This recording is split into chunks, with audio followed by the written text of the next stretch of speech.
Good morning, students. Today we are going to start a new topic, which is fundamental duties and DPSP.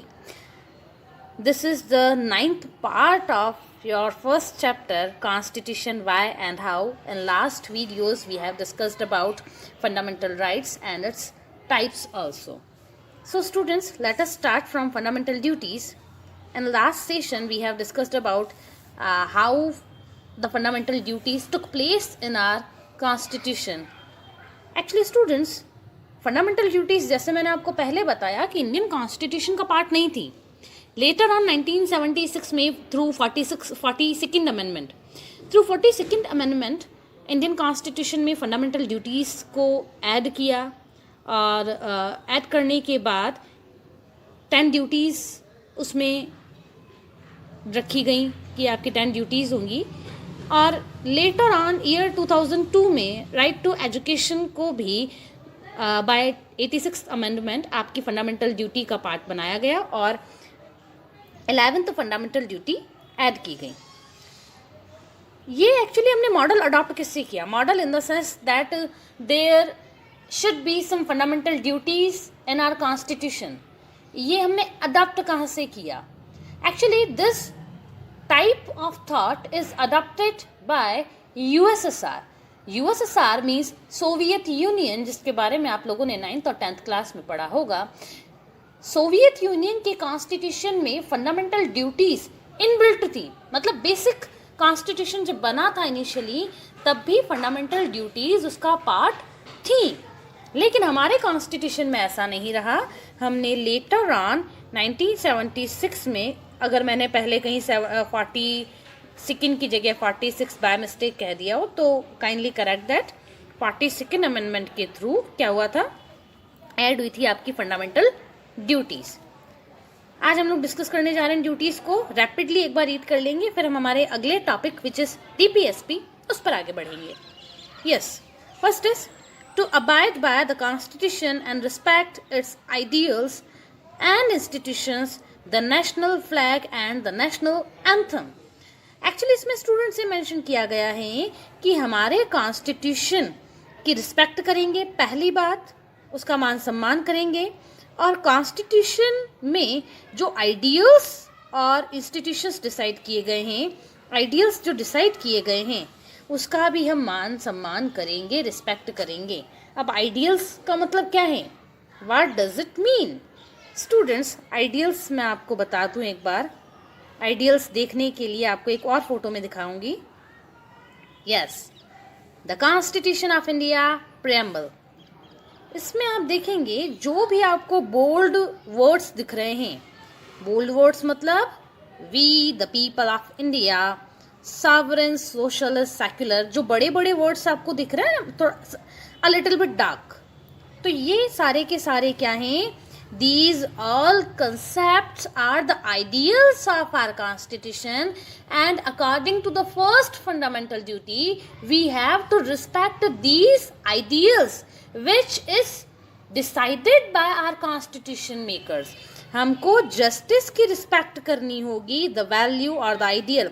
हमको liberty, अपनी ही नहीं औरों की भी, equality, fraternity maintain करनी होगी, डेमोक्रेसी, रिपब्लिक, सबकी हमको रिस्पेक्ट करनी होगी. ये था आपका first fundamental duty. The second fundamental duty is about the to cherish and follow noble ideals which inspired our national struggle for freedom. हमारा जो फ्रीडम स्ट्रगल था उसमें जो भी आइडियल्स रहे थे, आइडियल्स क्या रहे थे? आइडियल्स थे हमारे बेसिक आइडियल तो क्या था? सबका साथ है, सबका विकास, सबके साथ चलना है हमको. इस तरह के जो आइडियल्स थे उनको चेरिश करना, फॉलो करना, क्योंकि because these ideals are noble ideals. हाँ, फर्स्ट जो ड्यूटी रह गई थी हमारी, इसमें लास्ट आप अगर लाइन देखें फर्स्ट ड्यूटी में, the national flag and the national anthem also. हमारा जो नेशनल फ्लैग है और नेशनल एंथम को भी हमको रिस्पेक्ट देनी चाहिए और प्रॉपर डिग्निटी हमको उन चीज़ों को भी प्रोवाइड करनी चाहिए. और हाँ स्टूडेंट, जैसे मैंने आपको लास्ट वीडियो में बताया था that some fundamental duties are legally binding और यू आर ऑब्लाइज्ड, और some fundamental duties are not obliged. तो सेकेंड जो आपकी फंडामेंटल ड्यूटी है ना, उसको फॉलो करने के लिए आप ऑब्लाइज्ड नहीं हो। ऑब्लाइज्ड नहीं हो का मतलब है कि आप फॉलो करो ना करो, आपकी मर्जी, फंडामेंटल सेकेंड ड्यूटी को। लेकिन जो फर्स्ट फंडामेंटल ड्यूटी में जो ये मेंशन कर रखा है ना, the national flag and the national anthem, ये आपको फॉलो करना पड़ेगा, ये आपके लिए लीगली बाइंडिंग है। The second fundamental duty is not legally binding for you, but this part of first fundamental duty is legally binding. You are legally binding with this duty. कैसे legally binding है? आप national flag की disrespect नहीं कर सकते हैं। Actually इसके लिए मैं आपके साथ एक केस शेयर करना चाहूँगी। जब मैं भी स्कूल लाइन में थी, 11th 12th में थी, तब जो हमारे रिपब्लिक डे और इंडिपेंडेंस डे के जो प्रोग्राम्स होते हैं, इनमें एक प्रोग्राम हो रहा था, स्टेज प्रोग्राम हो रहा था। और आपको मालूम है कुछ स्टेज प्रोग्राम्स ऐसे भी होते हैं जिसमें बच्चे फ्लैग लेकर डांस करते हैं, मूवमेंट्स उनके होते हैं कुछ एक। तो एक ऐसा प्रोग्राम देखने को मिला जिसमें बच्चों का जब डांस कंप्लीट हो गया था, एक्ट कंप्लीट हो गया था, तो बच्चों ने जो फ्लैग था वो स्टेज पर रख दिया, और वो स्टेज पर जो फ्लैग था वो किसी के पैर में आ गया। अब जैसे ही वो फ्लैग किसी के पैर में आ गया, वैसे ही वो पूरा का पूरा जो शो था वो नेशन वाइड क्रिटिसाइज होने लगा। पूरे मीडिया ने उसको कवर किया that this is the disrespect of our flag. और बहुत बड़ा इशू बन गया था ये चीज़ भी कि आपने हमारे फ्लैग की डिसरिस्पेक्ट की है। तो इसलिए मैं बता रही हूँ, इसके लिए पनिशमेंट भी मिल सकती है। तो आप भी ऐसा नहीं करें, ऐसा नहीं माने कि मैम ने कहा था these duties are not legally binding तो आप इनको फॉलो ना करें, ऐसा नहीं होगा। You have to follow this duty. Now the third duty is to uphold and protect the sovereignty, unity and integrity of India। ये चीज़ें स्टूडेंट्स मैं आपको पहले बता चुकी हूँ इसी हमारी प्रियम्बल में। Sovereignty, integrity and unity. Sovereignty यहाँ पे आपको देखने को मिल रहा है, सॉवरेनिटी, इंटेग्रिटी एंड यूनिटी के बारे में भी हम लोगों ने देखा। Here is unity and integrity. ये चीज़ों को आपको सबसे पहले तो क्या करना पड़ेगा? यू हैव टू अपहोल्ड, आपको खुद को इनको मानना पड़ेगा और इनको प्रोटेक्ट भी करना पड़ेगा आपको। अगर कोई यूनिटी के अगेंस्ट काम करता है, भड़काऊ भाषण देता है, आपको डिवाइड एंड रूल की पॉलिसी अगर इंट्रोड्यूस करता है, तो आपको उसको प्रोटेक्ट करना पड़ेगा। Next is to defend the country and render national service when called upon to do so. देखो, सबसे पहले तो कंट्री को डिफेंड करना है, मतलब देश की रक्षा करनी है। और जब कभी भी नेशनल सर्विस के लिए, देश सेवा के लिए आपको कहा जाए, आपको वो करनी चाहिए। जैसे अभी डॉक्टर्स है ना, डॉक्टर्स क्या कर रहे हैं? वो नेशनल सर्विस ही तो कर रहे हैं, देश सेवा ही तो कर रहे हैं। और इसी वजह से डॉक्टर्स की और पुलिस और जितने भी ये सर्वेंट्स हैं, पब्लिक सर्वेंट्स हैं, स्पेसिफिकली डॉक्टर, हमारी पुलिस, हमारी आर्मी, हमारे हेल्थ वर्कर्स दूसरे जो हैं, इसके अलावा स्वीपर्स जो हैं, जो क्लीनिंग का काम करते हैं, इन सबको ड्यूटी पे बुलाया गया है। When call upon to do सो, इनको बुलाया गया है और इनकी सारी जो लीव्स हैं, छुट्टियां हैं, वो भी कैंसिल कर दी हैं। ठीक है, ब्रीफली इतना सी समझ लें कि आपको देश की सुरक्षा करनी चाहिए। और कभी भी सरकार आपको, जो आप पढ़ रहे हो ना, यू द स्टूडेंट, अगर सरकार आपको भी कहती कि देश सेवा के लिए आगे आओ, तो आपको आगे आना चाहिए, which is very good. The fifth fundamental duty is to promote harmony and the spirit of common brotherhood amongst all people of India, transcending religious, linguistic and regional and sectional diversities, to renounce practice derogatory to the dignity of women। ये सारी बातें वही हैं कि हम सबके बीच में एक हार्मनी की स्पिरिट जो है ना, वो प्रमोट करनी चाहिए। कॉमन ब्रदरहुड जो है वो भी हमको प्रमोट करना चाहिए। और इन ब्रीफ कहूँ तो सबका साथ और सबका विकास, irrespective of religious, language, region, section, gender based अगर अपन देखें तो इन सारी चीज़ों से ऊपर उठकर हमको तो बस सबका साथ, सबका विकास, कॉमन ब्रदरहुड और हार्मनी को हमको प्रमोट करना चाहिए. The next fundamental duty is to value and preserve the rich heritage of our composite culture. हमारा जो कंपोजिट कल्चर मतलब डाइवर्स कल्चर है, हमको इनकी वैल्यू करनी चाहिए, मतलब रिस्पेक्ट करनी चाहिए और इनको प्रिजर्व भी करना चाहिए, because this diversity is a rich heritage for us. Seventh fundamental duty is to protect and improve the natural environment including forest, lakes, rivers and wildlife and to have compassion for living creature.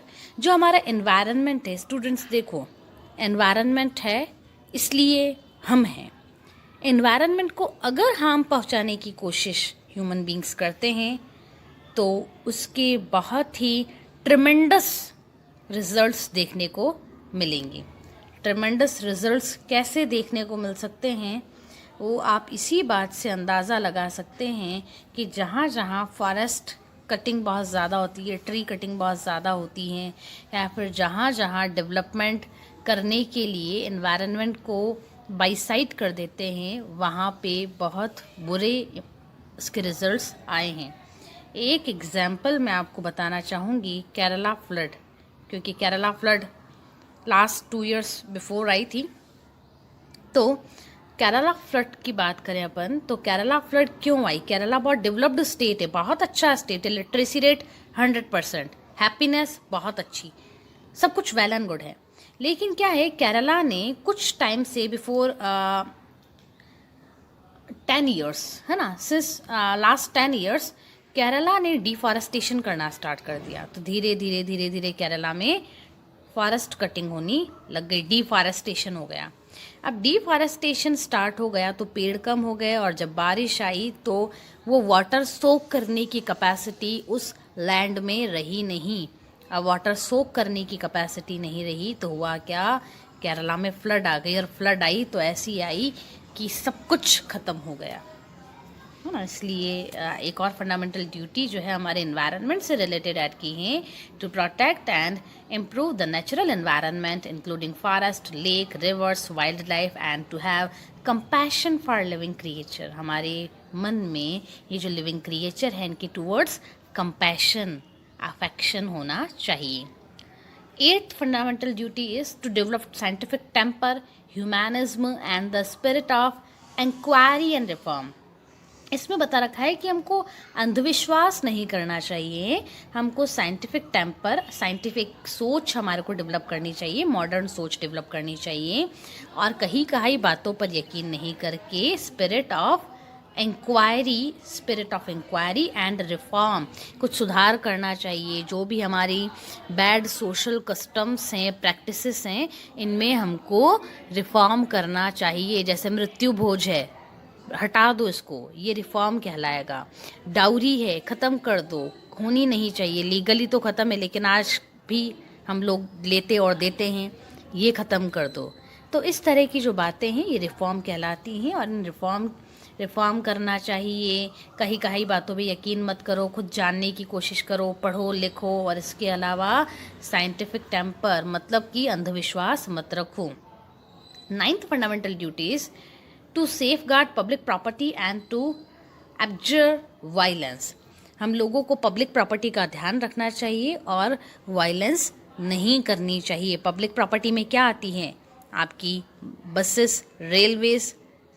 Public property आप यूँ माने ना, जैसे ही अपने घर के बाहर आप निकलते हैं,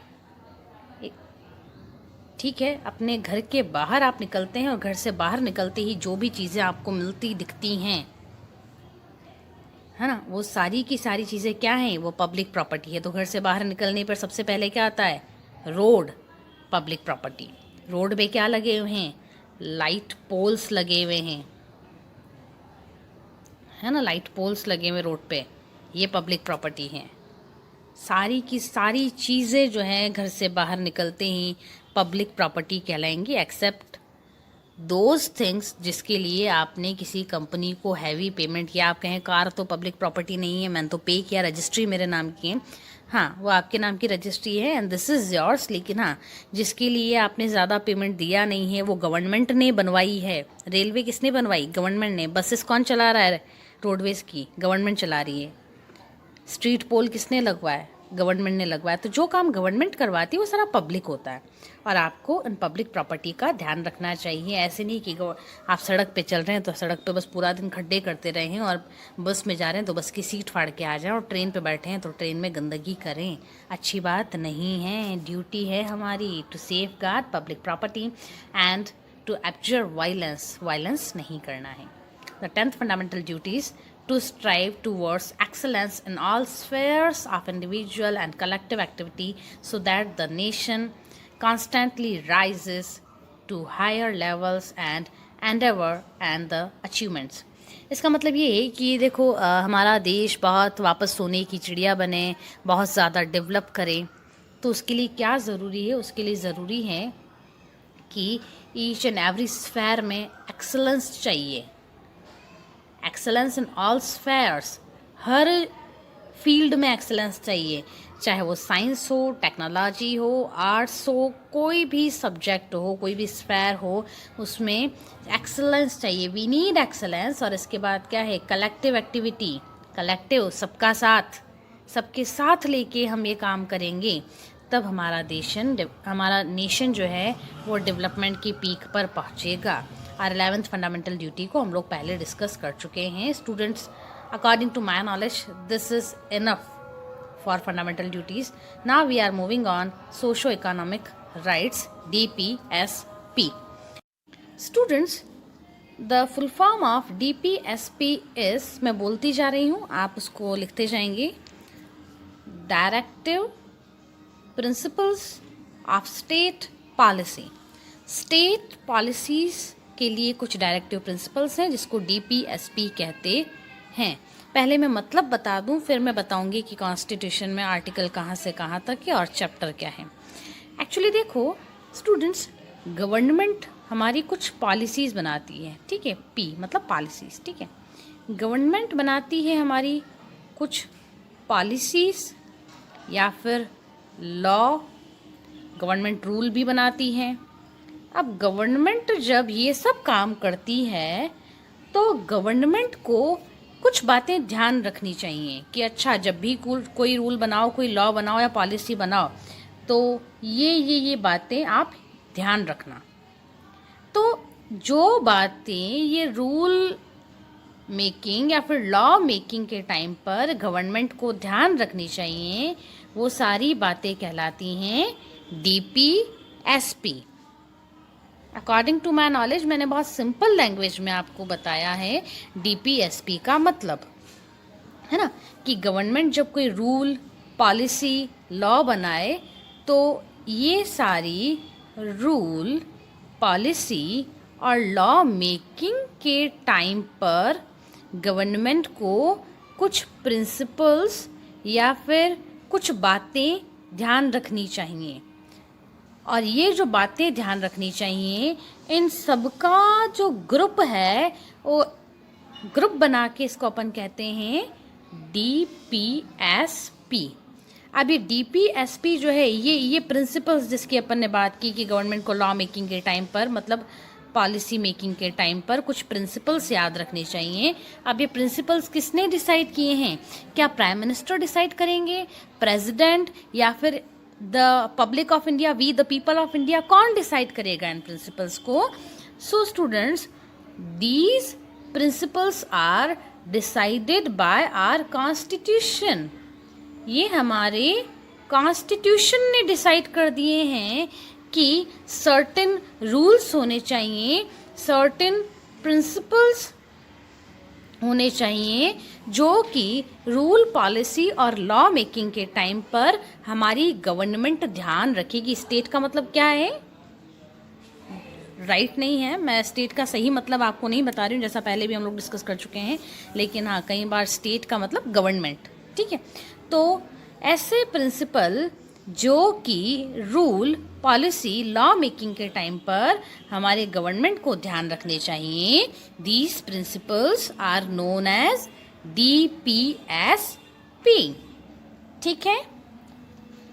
तो डेफिनेशन अगर आप इसकी लिखना चाहें तो आप लिख सकते हैं directive principles are a set और a cluster of some instructions or principles which are decided by our constitution.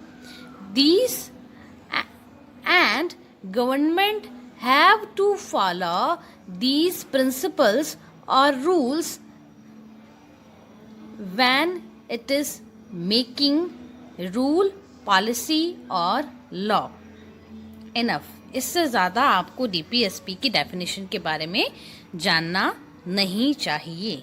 अब DPSP हमारे कॉन्स्टिट्यूशन में कहाँ मेंशन है? Then chapter 4 of Indian constitution. ये जो चैप्टर 3 और 4 में कह रही हूँ, ये बुक का चैप्टर मत समझ लेना. Our constitution is divided into 22 chapters. हाँ, इनिशियली बेसिक की बात बता रही हूँ मैं आपको. तो चैप्टर 4 और आर्टिकल कौन सा है? Article number 36 to 51. 36 to 51 में मेंशन्ड है DPSP. लेकिन हाँ, यहाँ पे बात देने की स्टूडेंट्स, नेचर अपन जब इसका पढ़ रहे हैं तो अपन इसको देखेंगे भी कि DPSP, और देखो ये भी राइट हैं और फंडामेंटल राइट जो थे हमारे, वो फंडामेंटल राइट भी राइट्स है. ठीक है, fundamental rights are also rights and these rights are also rights. तो ये भी राइट है, वो भी राइट है. तो दोनों में आखिर डिफरेंस क्या है? हमने ये सारे पॉइंट्स को फंडामेंटल राइट्स में ऐड क्यों नहीं किया? दोनों में क्योंकि डिफरेंस है इसलिए ऐड नहीं किया. अब डिफरेंस क्या है? Yes, the first difference is कि अगर, है ना, मैं इसके लिए मैं एक सिंपल स्लाइड ले लेती हूँ, ब्लैंक स्लाइड ले लेती हूँ. ये students, the difference between, actually ये वाला क्वेश्चन तो बहुत बार कंपटीशन में भी पूछा जाता है. तो जो स्टूडेंट्स कंपटीशन की तैयारी के लिए ये वीडियो देख रहे हैं वो ध्यान रखें कि इस बारे में कई बार पूछा जाता है. आपको कुछ एक ट्रू एंड फॉल्स में भी पूछा जा सकता है या फिर जस्टिफाई द आर्ग्यूमेंट, ऐसे भी कुछ एक आ सकते हैं. यस, यहाँ अपन फंडामेंटल राइट्स की बात करेंगे और यहाँ हम लोग बात करेंगे DPSP की. सबसे बड़ा डिफरेंस कैसा है? फंडामेंटल राइट्स का जो नेचर है, the nature is political nature है इनका. जबकि DPSP किस टाइप के राइट्स हैं? DPSP राइट्स हैं socio economic rights. DPSP rights किस तरह के हैं? सोशो और इकोनॉमिक राइट्स इसमें प्रोवाइड करते हैं. दूसरा है फंडामेंटल राइट्स जो हैं, क्या उनका वायलेशन गवर्नमेंट कर सकती है? तो इनका वायलेशन अपन कह सकते हैं ये नॉन वायलेबल है. ठीक है, इसका वायलेशन गवर्नमेंट नहीं कर सकती, गवर्नमेंट इनको छीन नहीं सकती है. लेकिन DPSP जो है उनको मानना गवर्नमेंट के लिए ज़रूरी नहीं. Government is not obliged. Government, देखो फंडामेंटल राइट जो है उसको तो गवर्नमेंट को मानना पड़ेगा, कोई मर्जी नहीं चलेगी. अगर नहीं माने तो क्या होगा? Article 32 supreme court, article 226 high court में जाएंगे. लेकिन अगर DPSP में मान लो कोई आर्टिकल मेंशन है और गवर्नमेंट उसको फॉलो नहीं करती है, तो आपके पास, we the people of India have not right to approach the supreme court of India और हाई कोर्ट. हम किसी भी कोर्ट में जाने के लिए एलिजिबल नहीं हैं अगर DPSP आपको गवर्नमेंट DPSP में प्रोवाइडेड जो भी प्रिंसिपल्स हैं उनको फॉलो नहीं करती है. तो ब्रीफली देख लो. नेक्स्ट इज, अगर फंडामेंटल राइट का वायलेशन होता है तो कोर्ट जा सकते हैं, है ना, you can approach to court. लेकिन यहाँ कोर्ट नहीं जा सकते हैं. तो ये बेसिक 3 डिफरेंसेस हो गए. डिफरेंसेस तो और भी हैं, लेकिन हाँ आपके लिए कंसेप्चुअल क्लैरिटी के लिए दिस इज एनफ. ये पॉलिटिकल इन नेचर हैं, जबकि इसमें सोशो इकोनॉमिक राइट्स दे रखे हैं. फंडामेंटल राइट्स जो हैं गवर्नमेंट को फॉलो करना पड़ेगा, नॉन वायलेबल है. गवर्नमेंट उसको छोड़ नहीं सकती कि हम तो नहीं भाई, हम तो छीन लेंगे ये राइट, ऐसा पॉसिबल नहीं है. DPSP में ऐसा कुछ नहीं है. गवर्नमेंट माने तो बढ़िया, नहीं माने तो भी बढ़िया. फंडामेंटल राइट का अगर आपका वायलेशन हो जाए तो अंडर आर्टिकल 32 कॉन्स्टिट्यूशनल रेमेडीज, उसमें आप डायरेक्ट सुप्रीम कोर्ट जा सकते हैं. But here in DPSP you have not right to approach to the Supreme Court or any court of India. ये दोनों के बीच में डिफरेंस है. अब देखते हैं DPSP में आखिर है क्या. एक ग्राफिक मेंशन है. गोल्स पे आते हैं. सबसे पहले गोल्स इसके क्या क्या हैं. The first goal is welfare of the people, social, economic and political justice. सबसे पहले लोगों का वेलफेयर करना, वेलफेयर ऑफ द पीपल, लोगों का कल्याण करना. और दूसरा क्या, सोशो इकोनॉमिक पॉलिटिकल जस्टिस भी प्रोवाइड करना है, न्याय देना है. अब ये जो टाइप्स ऑफ जस्टिस हैं, हमारा एक चैप्टर है पूरा पॉलिटिकल थियरी में, चैप्टर का नाम ही जस्टिस है, उसमें पढ़ेंगे. लेकिन अभी बस इतना सी चीज़ें आपको ध्यान रखनी है. The second point is raising the standard of living, equitable distribution of resources. सबसे पहले तो लोगों का लिविंग स्टैंडर्ड जो है वो इंक्रीज़ करना है. मान लो पहले स्टैंडर्ड कैसा था, घर में टीवी नहीं है, मोबाइल नहीं है, या फिर कोई दूसरी फैसिलिटी नहीं है, तो लिविंग स्टैंडर्ड इंक्रीज़ करने का मतलब क्या होगा, रेस करने का मतलब क्या होगा कि सबके पास सारी फैसिलिटीज़ अवेलेबल हों, ज़्यादा से ज़्यादा फैसिलिटीज़ सबके पास अवेलेबल हो. यही होता है रेजिंग स्टैंडर्ड ऑफ लिविंग. और इसके अलावा इक्वल डिस्ट्रीब्यूशन ऑफ रिसोर्सेज. जितने भी सरकार के पास रिसोर्सेज हैं, रिसोर्सेज का मतलब सरकार के पास जॉब्स हैं. इक्वल डिस्ट्रीब्यूशन, सरकार के पास पॉलिटिकल सीट्स रहती हैं, है ना, हमारी पार्लियामेंट में, लोकल गवर्नमेंट में. तो सरकार क्या करती है, रिजर्वेशन करती है. Promotion of internal peace, internal peace को भी प्रमोट करना किसका ड्यूटी है, ये भी ड्यूटी रहेगी हमारी गवर्नमेंट की. लेकिन स्टूडेंट्स, वापस मैं आपको ये बात बता दूं, ये सारे तो ऑब्जेक्टिव्स हैं DPSP के. लेकिन अगर हमारी गवर्नमेंट इन ऑब्जेक्टिव्स को इन गोल्स को फुलफिल नहीं करती है, तो इस कंडीशन में we can not approach to the courts. हम किसी कोर्ट में नहीं जा सकते हैं कि देखो गवर्नमेंट ने कहा था इंटरनेशनल पीस हम प्रमोट करेंगे, पर गवर्नमेंट नहीं कर रही है. ऐसा नहीं कह सकते. आप कोर्ट जा ही नहीं सकते, आपके पास हक नहीं है जाने का. पॉलिसीज़ पर आते हैं. इसकी पॉलिसीज़ क्या है. Uniform civil code. Uniform civil code जो है, आर्टिकल बता दे रही हूँ, आर्टिकल 44 में मेंशन है. इसका मतलब है कि वन नेशन वन रूल, है ना, एक नेशन रहेगा और एक ही रूल रहेगा. ऐसा नहीं है कि क्रिश्चियंस के लिए कुछ सेपरेट रूल है, हिंदूज़ के लिए कोई सेपरेट रूल है, ऐसा नहीं होगा. One nation one rule, enough. Next is prohibition of consumption of alcoholic liquor. जो लिकर होगी, अल्कोहलिक लिकर होगी, उसका कंजप्शन प्रोहिबिटेड है. लेकिन आपको मालूम होगा कोरोना टाइम पर अभी जब आफ्टर 3rd में रिलैक्सेशन मिला था कर्फ्यू पीरियड में, इस लॉकडाउन में, तो लिकर शॉप्स, जो अल्कोहलिक शॉप्स थी, यहाँ पे कितना ज़्यादा कियोस मच गया, आपको मालूम है. तो देखो, मैंने पहले ही कहा था कि अगर आप फॉलो कोई नहीं करता है तो you can not bind that person, और you can not bind the government as well to follow this policy और प्रिंसिपल. तो है ना, ये बस कहा है कि आपको करना चाहिए, आप करते हैं नहीं करते हैं आपकी मर्जी. Third policy promotion of cottage industry. Cottage industry मतलब घर में जो काम करते हैं ना, कई लोग घर में कोई फैक्ट्री लगा ली, घर में मशीन लगा ली, घर पे कई लोग बीड़ी बनाते हैं, कई लोग मसाला पैक करते हैं, कई लोग घर पे चक्की चलाते हैं. तो ऐसे छोटे छोटे काम जो होते हैं उनको अपन कहते हैं कॉटेज इंडस्ट्री. अब ऐसा क्यों करना चाहिए, वापस वही बात है, और कभी पढ़ेंगे. Prevention of slaughter of useful cattle. तो जो यूजफुल कैटल्स जो हैं, है ना, जैसे गाय हो गई, है ना, इसके अलावा बकरी हो गई, तो इस तरह की जो यूजफुल कैटल्स हैं, हमको उनका स्लॉटर नहीं करना चाहिए, उनको काटना नहीं चाहिए. ठीक है. Next is promotion of village panchayat. Village panchayat को भी प्रमोट करना चाहिए. और इसी DPSP को इम्प्लीमेंट करते हुए हमारे कॉन्स्टिट्यूशन में 73rd 74th अमेंडमेंट किया गया. And through both these amendments हमारे कॉन्स्टिट्यूशन में लोकल गवर्नमेंट जो आप आज पंचायत में रहते हैं ना, ग्राम पंचायत, नगर पंचायत, ये काउंसिल्स वगैरह, ये पहले कॉन्स्टिट्यूशन में मेंशन नहीं थी।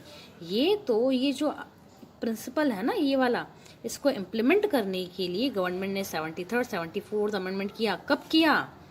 1993 में आके गवर्नमेंट ने ये प्रोविज़न किया और ये वाला इम्प्लीमेंट हुआ। देखो कितने सालों के बाद। प्रोविज़न तो कब था? कॉन्स्टिट्यूशन में था, लेकिन इम्प्लीमेंट कितने सालों के बाद हुआ। Non justiciable rights, adequate livelihood, एक अच्छी लाइफ आपको मिलनी चाहिए, good life, equal pay for equal work for man and women.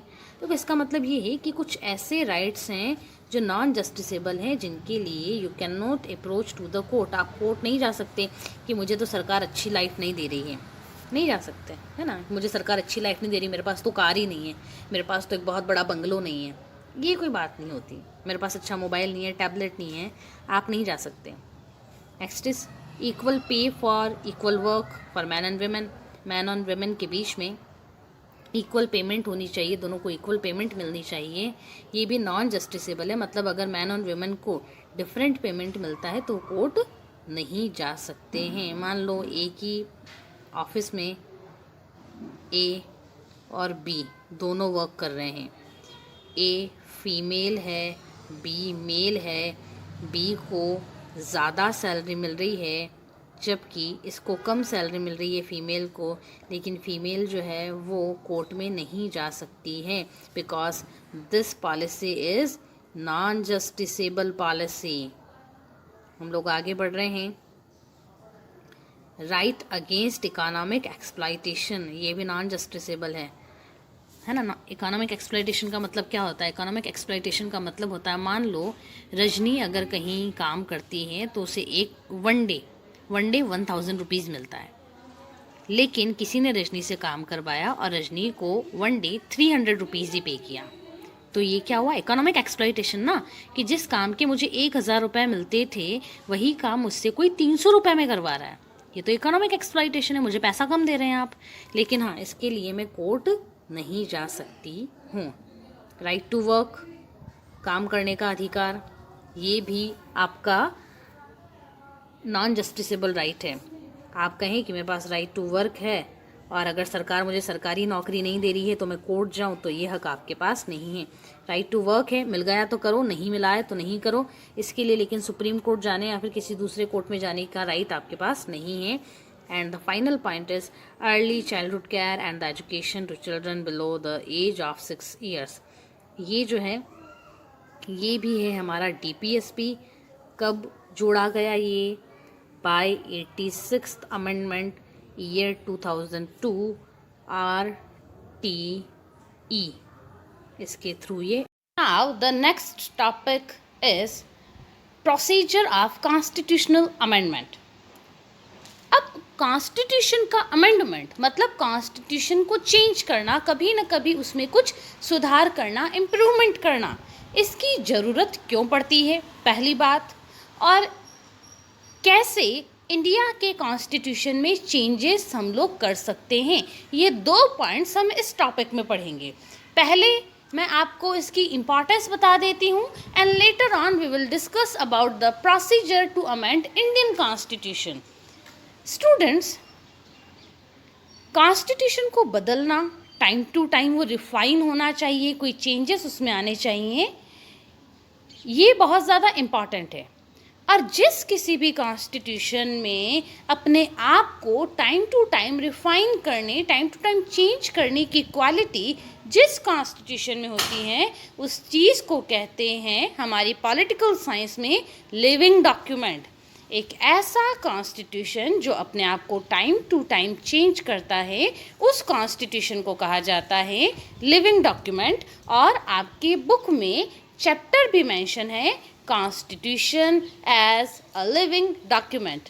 तो अब आपको बात समझ में आ गई होगी कि क्यों कॉन्स्टिट्यूशन को लिविंग डॉक्यूमेंट कहा गया है, क्योंकि कॉन्स्टिट्यूशन में वो पावर है कि वो अपने आप को टाइम टू टाइम चेंज करता रहता है, एज अ लिविंग बीइंग। हम भी क्या होता है, टाइम टू टाइम जैसे जैसे ग्रो करते जाते हैं, कुछ हमारी हैबिट्स चेंज होती हैं, कुछ हमारा बिहेवियर चेंज होता है, कुछ हमारे नेचर में चेंजेस आते हैं, वैसे ही कॉन्स्टिट्यूशन भी टाइम टू टाइम अपने सिविलियंस के रिक्वायरमेंट के अकॉर्डिंग अपने आप में जब चेंज करने की कैपेसिटी रखता है, तो उस कंडीशन में उस कॉन्स्टिट्यूशन को लिविंग डॉक्यूमेंट कहते हैं। लेकिन स्टूडेंट, यहाँ पे इम्पॉर्टेंट बात ये है कि इंडिया के कॉन्स्टिट्यूशन का ये एक बेसिक फीचर है, और इसी वजह से इंडिया का कॉन्स्टिट्यूशन हमें 70 ईयर्स होने को आ रहे हैं, लेकिन आज भी इंडिया का कॉन्स्टिट्यूशन वही इम्प्लीमेंटेड है। क्यों वही इम्प्लीमेंटेड है? क्योंकि हमारे कॉन्स्टिट्यूशन में वो फ्लेक्सिबिलिटी है। जबकि अगर आप चाइना के कॉन्स्टिट्यूशन से आप कंपेयर करके देखें, तो चाइना को इंडिपेंडेंस कब मिली थी? इंडिपेंडेंस तो नहीं कहेंगे, लेकिन हाँ, चाइनीज़ रिवॉल्ट कब हुआ था? तो चाइनीज़ रिवॉल्ट हुआ था 1949 में। तब चाइना का फर्स्ट कॉन्स्टिट्यूशन बना, ठीक है। फिर चाइना का सेकेंड कॉन्स्टिट्यूशन बना 1975 में, माओ जेडोंग की डेथ के बाद। फिर चाइना का कॉन्स्टिट्यूशन ये भी नहीं चल पाया क्योंकि रिजिड था। फिर चाइना का कॉन्स्टिट्यूशन 1978 में बना, और इवेंचुअली आज जो चाइना का कॉन्स्टिट्यूशन इम्प्लीमेंटेड है, दैट वाज मेड इन 1982। अब ऐसा क्यों हुआ, और क्यों रिजिडिटी एक कॉन्स्टिट्यूशन की लॉन्ग लाइफ के लिए कहीं ना कहीं एक थ्रेट होती है? अब स्टूडेंट्स, अगर कोई कॉन्स्टिट्यूशन रिजिड रहेगा तो इसका इम्प्लीकेशन क्या हो सकता है कि आज की डेट में तो मान लो वो ठीक है, लेकिन जब आफ्टर 10 और 20 ईयर्स जो न्यू जनरेशन्स आएंगी, उनका क्या? वो कॉन्स्टिट्यूशन और न्यू जनरेशन दोनों आपस में बैलेंस एस्टैब्लिश नहीं कर पाएंगे, और क्योंकि ऐसा कॉन्स्टिट्यूशन एक बैलेंस एस्टैब्लिश करने में फेल रहेगा, उसकी वजह से दोनों के बीच में क्लैशेस होंगे, और क्लैशेस होंगे तो इसका मतलब क्या होगा? क्लैशेस का मतलब ये रहेगा कि उस कंट्री में एक रेवोल्यूशन होगा। इंडिया ने अगेंस्ट ब्रिटिशर रेवोल्यूशन क्यों किया था? द रीज़न वॉज, ब्रिटिशर्स ने जो नॉर्म्स, जो कुछ रूल्स, रेगुलेशन, लॉज बनाए थे, हम उनमें टाइम टू टाइम कहते थे कि कुछ इंप्रूवमेंट करो। जैसे रॉलेट एक्ट है, हमने मना किया कि मत करो, लेकिन ब्रिटिशर ने रॉलेट एक्ट बदलने की जगह क्या कर दिया? उसने जलियांवाला बाग मैसेकर कर दिया। तो ब्रिटिशर्स ने जो लॉ बनाए, हमने कहा कि उनको हमारी नीड के अकॉर्डिंग चेंज करो। ब्रिटिशर ने कॉन्स्टिट्यूशन, मैं कॉन्स्टिट्यूशन वो नहीं था, लेकिन आपकी समझ के लिए उसको मैं कॉन्स्टिट्यूशन नाम दे रही हूँ। तो ब्रिटिशर ने क्योंकि उन रूल्स को चेंज नहीं किया अकॉर्डिंग टू जनरेशन, तो दोनों के बीच में क्या हुआ? क्लैश हुआ, और क्लैश का रिजल्ट क्या निकला कि हमने क्विट इंडिया मूवमेंट चला दिया। अगर britisher time to time change करते रहते तो हम लोग तो, गांधी, नेहरू, हम लोग तो बड़े खुश थे ब्रिटिशर से। हम उनको देश से बाहर क्यों भगाते? देश से बाहर भगाने का ये रीज़न था कि वो लॉज को जनरेशन की रिक्वायरमेंट्स और उनकी नीड्स के अकॉर्डिंग चेंज नहीं कर रहे थे। और इसी से सबक लेते हुए हमारे जो कॉन्स्टिट्यूशन मेकर्स थे, उन्होंने कॉन्स्टिट्यूशन के ही एक इम्पॉर्टेंट फीचर के फॉर्म में हमारे कॉन्स्टिट्यूशन को फ्लेक्सिबल बनाया। और फ्लेक्सिबल बनाने का मतलब ये निकला कि कॉन्स्टिट्यूशन टाइम टू टाइम हम लोग चेंज कर सकते हैं। अब चेंज कैसे करते हैं? देखो, right to education, it was not a fundamental right और अ ड्यूटी और इन DPSP। पहले एजुकेशन ना तो फंडामेंटल राइट में था, ना ड्यूटी में था, ना DPSP में था। लेकिन हाँ, धीरे धीरे करके हमको रिक्वायरमेंट लगी, 21st सेंचुरी में एंटर हुए, तो हमको लगा कि without education nothing is possible for us. इस वजह से क्या किया, हम लोगों ने राइट टू एजुकेशन को भी फंडामेंटल राइट बनाया, पहली बात, उसको ड्यूटी में भी बनाया, सेकेंड थिंग, और DPSP का पार्ट भी बनाया। तो ये चेंज हुआ ना, हमने नंबर ऑफ चेंजेस किए हैं। Initially right to property was a fundamental right, लेकिन 1978 में हमको लगा कि नहीं, फंडामेंटल राइट नहीं होना चाहिए प्रॉपर्टी। ओके, हमने क्या किया, फिर फंडामेंटल राइट से निकाल के राइट टू प्रॉपर्टी को कहाँ कर दिया? हमने उसको लीगल राइट बना दिया। आ रही है बातें समझ में कि कैसे हमने हमारे कॉन्स्टिट्यूशन में चेंज किए हैं। स्टूडेंट्स, आप ओवरबर्डन नहीं हो, इसीलिए मैंने आपको सिर्फ 2 एग्जाम्पल्स दिए हैं। There are number of examples जहाँ पर आप ऑब्जर्व करेंगे कि हमारे कॉन्स्टिट्यूशन में अमेंडमेंट हुए हैं। और अमेंडमेंट कितने हुए हैं? Around 104 amendments till today. ये हमारे कॉन्स्टिट्यूशन की एक बेसिक फीचर है। In next video, we will discuss about the procedure to amend Indian Constitution. कौन कौन से आर्टिकल्स हैं उनके बारे में भी हम briefly पढ़ेंगे. Till then, keep learning, stay at home. This is Rajni Gagwani signing off. Thank you so much.